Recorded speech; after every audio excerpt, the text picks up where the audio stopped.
Alright.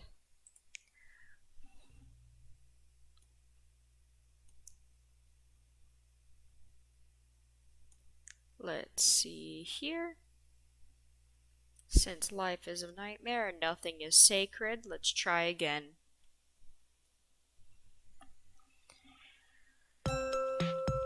Still always super loud every time.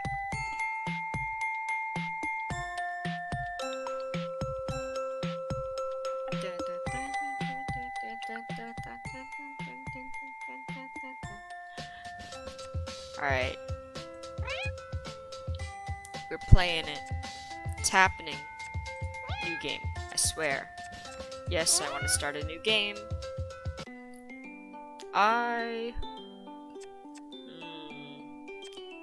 Who should I be? 3 hours later. I think... Wait, their like faces look different than in their little profiles. I think I'll still be her. Still do. Wait, what's the random? Dorothy, Mandy, Ben, Joan, Jacob, Poppy. Nah, let's stick with good old-fashioned me. I'm an angel and I accept the autosave feature. Chapter 1. I'm not sure how long we've been sailing, but it feels like forever. I'm not feeling too well now, so it's a huge relief to hear the deck lad shout. Joe. Island approach. Make yourself ready. I'm finally here. When I applied last month, I was just another broke student living off of baked beans, and didn't really think I had a chance of being accepted to be a part of a prestigious Cat Island research team. Here it is, a little black dot in the distance, growing bigger by the second, is the infamous Cat Island, the place I will call home for the next few months. My heart momentarily skips a beat. What if there's been a mistake? What if they only accepted someone else's application and accidentally sent the offer to me? I rummage about in my bag until I find the papers. DPRI, DP Corporation. I have no idea what that means. Dear Maddie, we are pleased to be able to offer you the position of research assistant to Professor Popper at our research facility on Cat Island. The position will be for an initial period of 8 weeks. Your contract will be sent separately. We look forward to working with you. Yours sincerely, Professor Popper, PhD, blah blah blah, sciencey stuff I don't know about. No mistake. That's my name, right there in the top left-hand corner, Maddie. And there's his name at the bottom, the genius behind the whole operation. Professor Popper, science genius, and my new boss. I look up from the papers to see a dry land rapidly approaching before us. It seems to be surrounded by a huge barrier of impenetrable black rocks. As we get closer, we are not slowing down, and I begin to worry that we're going to crash into them. Then, at the very last moment, we take a sharp turn to the left, and suddenly we are sailing smoothly towards a jetty through an opening in the rocks. I blow out the breath that I've been holding and break into a smile. Nicely done, Skipper. The ferryman comes out from behind the steering wheel, ignoring my attempts at camaraderie, and shouts rather brusquely. Take all your belongings. We won't be back for days, so don't leave nothing you'll need. Bob. Thanks. I smile weakly at the ferryman and his son and pick up my bags, ready to disembark. We glide seamlessly up into the wooden jetty, and the son leaps ashore to tie us off. He is greeted by a bulky man in uniform, who I take to be a security officer of some kind. Joe. Sir, caught you a mouse. And then he laughs loudly, as though he said the funniest thing he's ever heard. It's quite disconcerting. Joe sounds boring. The security guard remains surly and turns his attention to me. Let's be having you then. He holds out his large hand, which I assume is an offer to help me off the boat. But as I reach out to take it, he snatches it away, throwing me off balance, so that I almost fall over to the side. What a great start. Ah, thanks, Zane. You're always a homie. ID card? Oh, I see, of course. I reach into my back pocket and hand over the laminated card I was given on the mainland. Maddie. Date issued.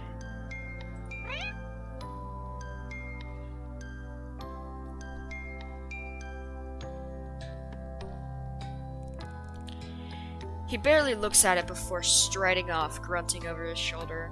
This way. I follow him down a dirt track path and get my first proper view of the land. It's beautiful, lush, and green. I'm already under its spell. After no more than a couple of minutes of trekking, we're at the base camp, which consists of an assortment of tents and huts. Among them are two more solid-looking structures, one larger and one smaller. I presume these are labs. The whole camp is moderate but functional. It reminds me of an army outpost.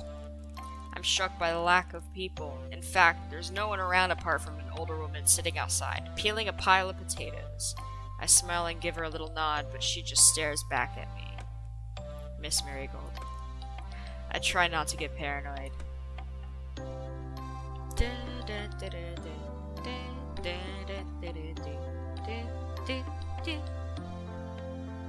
This song is gonna get pretty annoying really fast, actually. Zane, here. He stopped the largest of tents, indicating that I should go inside. I feel rude just walking in, so I make my presence known first. Hello? A firm but friendly voice calls out, "Come." Oh, you need a clean. I walk in and there he is, hunched over some documents. The great Professor Popper. Sir, it's an honor to meet you. Yes, you must be Maddie. Come on in, my dear. Glad to have you on board. Good journey? Well, long. Yes, indeed, we're rather tucked away here.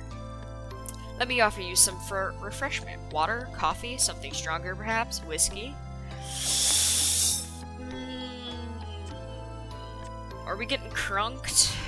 We could with some tea, maybe getting crunked? Or getting crunked. Well, if you're having one, it'd be rude to let you drink whiskey on your own. Jolly good. I can tell you and I are gonna get along famously. He takes a swig from the bottle and passes it to me. I try not to show my self-consciousness and surreptitiously wipe the neck with my sleeve before taking a modest sip. It will take a while for you to find your way around and discover how it all works. So for today, I thought I would just get you kitted out and maybe introduce you to some of the locals. The cats, that is. I believe you've already met most of the human locals. I've only met the ferryman and the security officer who brought me here. Yes, that's about it. And the lady outside? Ah, Miss Marigold. Her and her husband are the caretakers. Wonderful people, the Marigolds. You'll meet them before long. We're a tidy little family here, Maddie, and I'm sure you'll fit in nicely. Thank you, I hope so. Okay, so first things first, your basic kit. He's going through a pile of things on his desk, explaining each of them in turn. This is your backpack. You can put everything in it. We're going on plenty of field trips, so it will be useful. As will your own water bottle. Some disinfectant hand spray, and these are heavy-duty reinforced gloves, which are essential when tagging cats out in the wild. Don't want any scratches from felines we don't know now, do we? I guess not. I shove each item into my new backpack as he gives them to me. Likewise, these goggles are to be brought along on all field trips. This lot here, he indicates a small pile of what looks like laundry, is basic uniform, lab coats, mask, stethoscope, and everything else. Portable first aid kit, camping knife with tool attachments. Finally, and without a doubt, most importantly, this. He holds up something that looks a lot like a mobile phone, except it clearly isn't one. This is your catalog. Catalog? Yes, this name comes from its earliest version in It was initially designed to record in-store data on the cats, scan them, and log their details, but as you can see, we've come a long way since then. Now, you can use it to communicate with the rest of our team. I've added everyone's contact details for you. Listen to music, take photos, there's even a pen that comes with it to insert microchips into the back of cats' necks so that we can keep track of them. It is a very valuable piece of equipment, so I need you to protect it above all else. Do you understand?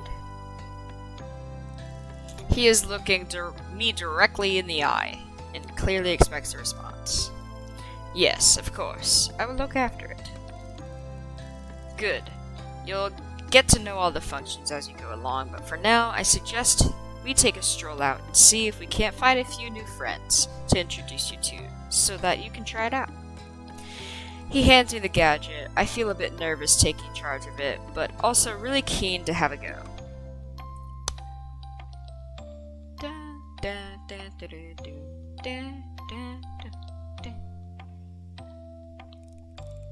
We head down to the beach, the professor explaining things as we go. The mixture of terrain on Cat Island is quite unique. Even in such a relatively small area, you'll find forests, mountains, jungle, beaches, woodland, all of these different geological and ecological zones in one place. It really is most remarkable. It certainly is. Even the lack of wildlife itself is quite remarkable. What do you mean? Well, put simply, there's a type of force field that surrounds the island, disallowing anything to enter. You mean, like, literally anything? Absolutely no birds, fish, creatures of any kind can penetrate it. Forgive my lack of intelligence on the subject, but we're here. The professor lets out a disconcertingly loud laugh. Ah, I see what you mean. Well, there is, of course, one small break in the invisible wall, and that is where we built the jetty. But let's not get too bogged down on this right now. What you need to know is that basically the island is shaped like a peanut. He picked up a nearby stick and draws a simple map of the sand. This, our end of the island, is very well known to us now. We've been researching here for many years. The other end is not so familiar to us. We have encountered difficulties that have hindered our progress in the region. Okay. What types of difficulties?